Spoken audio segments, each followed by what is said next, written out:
Hey guys, thanks for checking out this video.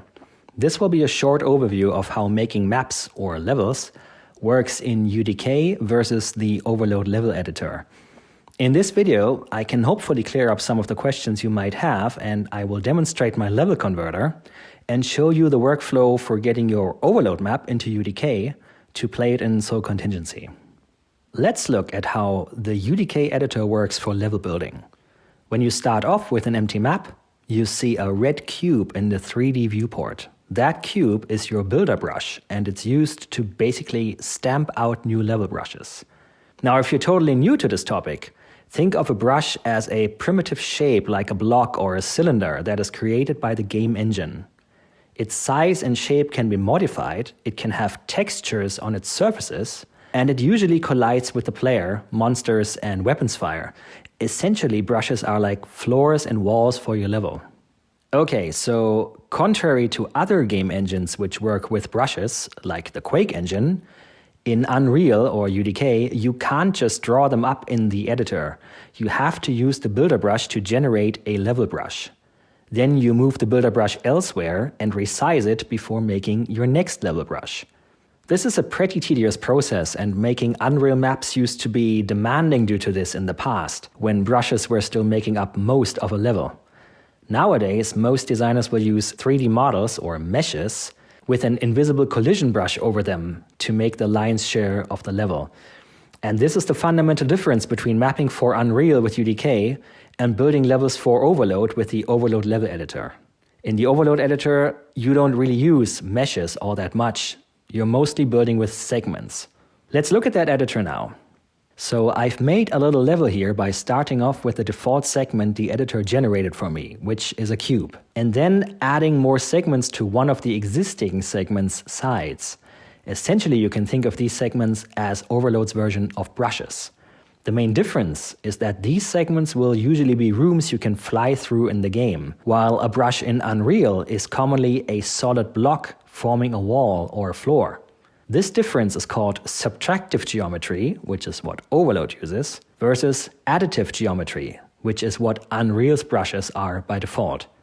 Additive means it's a block of solid matter, while subtractive geometry allows you to be inside the block. It's basically like carving out a tunnel from solid rock, which is exactly what Overload's levels are, right? They're tunnels in rocks, mines, something you can fly into. Right, so from looking at how levels are made in the Overload editor, you can see it's much faster and more straightforward than in UDK, especially if you're familiar with Overload's editor and have made maps with it before. Generally, we add new segments to existing ones, modify their shape and size, give the walls textures, put entities in, such as pickups, lights, and player starts, and that's most of the work done. I'm aware that you can put decorative meshes on the walls and Overload will render them in-game, but since this video focuses on the converter I'm about to show you, and that converter focuses on segments only, let's keep it at that for now. So, how do we get an Overload level into UDK, especially if the segments are subtractive and Unreal brushes are usually not subtractive? Well, we're in luck, since Unreal does support subtractive brushes too. In fact, the first Unreal games were made the same way that an Overload or Descent level is, by making subtractive brushes and chaining them together to form rooms for the player to be in. This is not really used anymore with modern Unreal Engine titles, but we can use it to convert our Overload map to an Unreal level. So let me show you the converter I made for this purpose. It's a PowerShell script, but there's also a batch file that you can run from Windows Explorer, and that will run the script for you. And it looks like this. Now what you do is you open Explorer, find your Overload map file, and copy the path to it. Then you paste that path in the batch files command line window and add the file name and extension. So in this case that would be udkconversiontest.overload. Hit enter and we're done. And here's our .t3d file that holds the converted level. The next step is to go to the UDK editor, choose File, Import, into a new map, and then select the file we just created, the T3D file. As you can see, all you get is a grid at first. Those are the brushes the converter created from the Overload level segments. And if you deselect these, all you see is black. But don't worry, this is normal since you need to build your map via this button up here before the brushes actually exist in your level. This building process will also have to be repeated every time you have modified or removed brushes in the level. Think of it as updating the level with your changes. But you can always see the changes you made by switching the 3D view over from a textured view mode to the brush wireframe mode. This shows you what's in the map even before you've rebuilt it with that button up there. Okay, so let's quickly build it and voila! Once we switch back to textured view, we can now see the brushes. What we don't see are textures, which is because we didn't instruct the converter to write the texture names into the .t3d file. I'll show you that later, but assuming you want to start working from here, this is what you would do. First, add textures to the brushes. You do this by selecting materials from the content browser and applying these materials to the brush surfaces. I'll show you why it's called a material when we look at the converter again later. Just stick with me for now. Okay, so let's say you have textured the whole map. Then next you would put entities in place. In Unreal, entities are called actors, and you simply go back to the content browser and select the Actors tab to see them. The good news here is that the converter has already put the pickups and player starts and even doors in the Unreal map if you place the correct entities in your overload map. For example, a crusher weapon pickup in Overload gets converted to the dispersion gun pickup in Unreal, since that's a very similar shotgun-like weapon. If you look in the converter's README file, you'll find a list of all entities that get converted and what they are converted into. For some entities like spotlights, doors, and player starts, you might have to inspect their rotation and correct that, since rotation is not transferred by the converter from the source level. And finally, if you also place light entities in the overload level, you will find the same lights in UDK now as light actors. However, overload can also generate light from light fixtures, which are decals attached to segments. And if you have any of these in your overload map, these light sources will not be converted, and you'll have to put your own lights in your Unreal map, simply by placing more light actors. Once you're done placing your entities and lights, you'll have to build the map again, but this time you build paths via this button and lights via this light bulb button. The paths are required for the entities you placed. For the light build, I would recommend to uncheck the Use Light Mask box until you're ready to build the final lighting for your level. Light mask is a lot more accurate and beautiful, but it takes a long time compared to building simple static lighting. Now, if we switch the 3D view between unlit and lit mode, we finally see what your new map actually looks like in the game. We can go ahead and playtest it right here via the screen play button. If you get this warning about external references, don't worry about it. This happens all the time with maps that were imported from a .t3d file. It shouldn't pose a problem in the game. Now, if you want to go the extra mile and make the map more beautiful, you could place meshes to decorate the brushes, or you could do what we did in Sol Contingency and replace the brushes with meshes outright.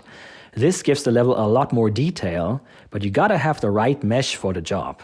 Before we move back to the converter and talk about textures, let me show you once more how Unreal is working with subtractive brushes here.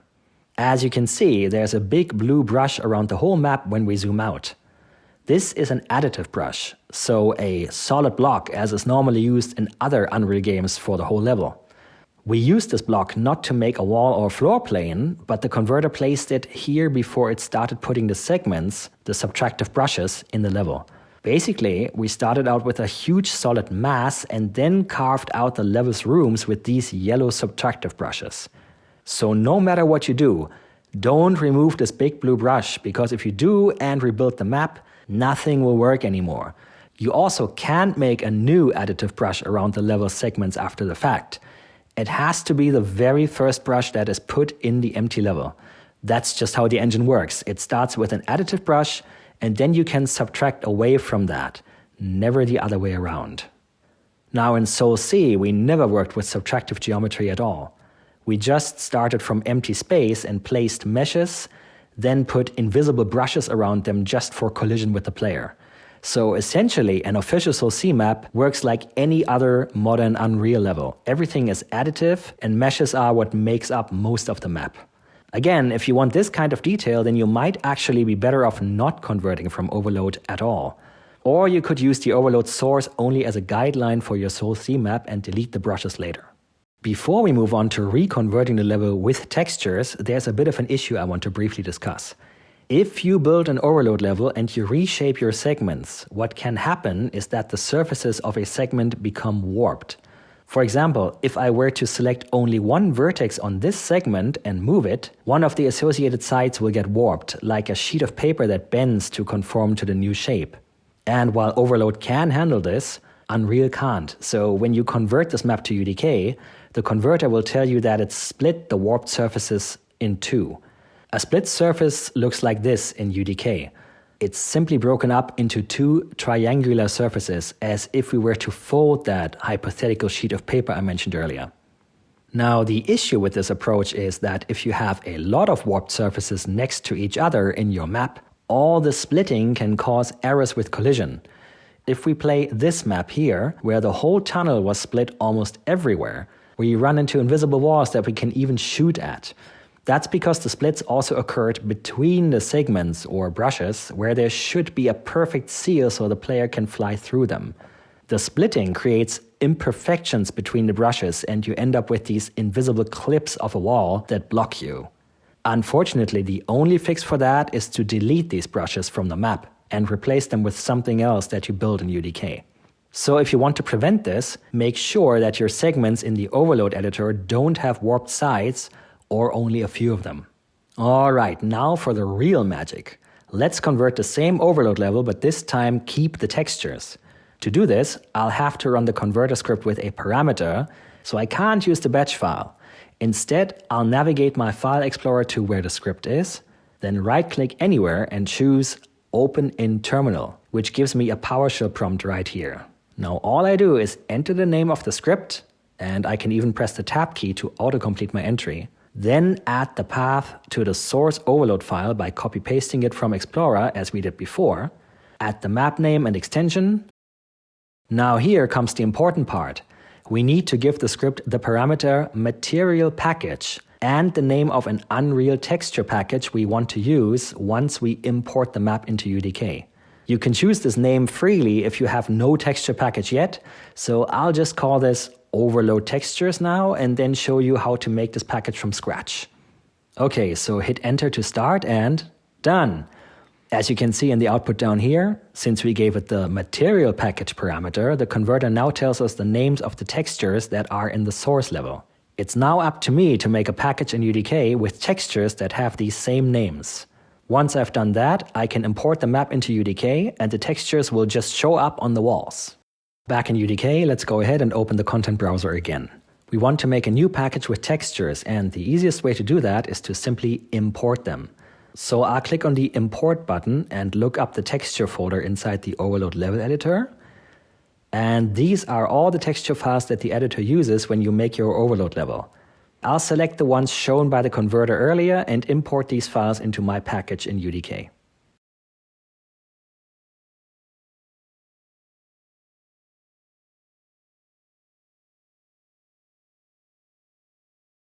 So now we are ready to import the textures into our package, but since it doesn't exist yet, I'll type the package name into this field first and it will be created once the import commences. If you recall, I mentioned before that we also want to create materials for our textures. And to automate this process, I will go ahead and select the checkbox down here, which will make one material for every texture that we are importing. Click OK to all, and there we go. We have all the textures and a material for each of them too. Now it's good practice to group your resources inside a package, so I will select all my materials and then move them to a new group I'm going to create called Materials. And in fact, this is not optional. You have to do this step when using the converter with textures, since it writes this particular group name, Materials, into the .t3d file. So move your materials to this group and you're good. Let's save our package first so it doesn't get lost when UDK crashes. The path where you save your package to is not super important as long as it's inside either UDK game or SDOF and the contents subfolder. But I would advise you to put packages containing level decoration like textures and meshes into the environments folder inside SDOF content, since you are making new content for our game, which is called SDOF internally. I'll give a cookie to the first person who can guess where that name came from. Now, real quick, since I promised it earlier, let's open one of these materials and see what it actually is. A material is simply a set of instructions for the graphics engine to take in the texture seen here and do stuff with it. Right now the texture is connected to the diffuse node, so all this material does is show the unaltered texture. However, if I were to add a color object here, for example, and connect this to the specular node of the material, see what happens? We get a shiny specular highlight on the surface. And if I change the color here, the specular also changes.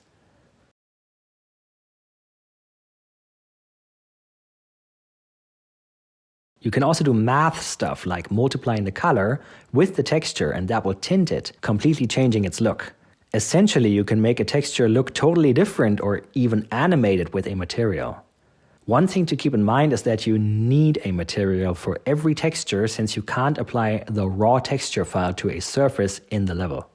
Right, we're all set with our package, and when we import the .t3d file again and build a map, look at that. The textures from Overload show up and are pretty much as they should be. Well, the converter will try its best to approximate the scale and rotation of the textures, but it can get it wrong sometimes. So you should be prepared to go in and fix the texture alignment on some surfaces. The easiest way to do so is to click this texture alignment button and use the gizmo here on the selected surface. You can press the spacebar to switch the gizmo between movement, scale, and rotation, and then drag it with the mouse to align the texture. You can also press F5 on the selected surface to see the texture properties and make changes like this. Another thing I want to point out is that these textures we imported from Overload are also materials in that game, which is why here they look super flat and have no depth to them. We didn't import their actual materials from the game, only the diffuse texture maps from the editor. If you wanted to make these look like an Overload, you would have to add a specular map, a normal map, and also do some color manipulation. I would suggest, though, that you don't just copy Overload's look with these textures, but make your own materials instead that look the way you want your new map to look. You could use these materials as your guide and put other textures in them to swap them out in your map. And that about covers this video. I hope it makes things a little clearer and less daunting, so you can start making maps for Sol Contingency and see what UDK offers. Thanks for watching. Happy mapping.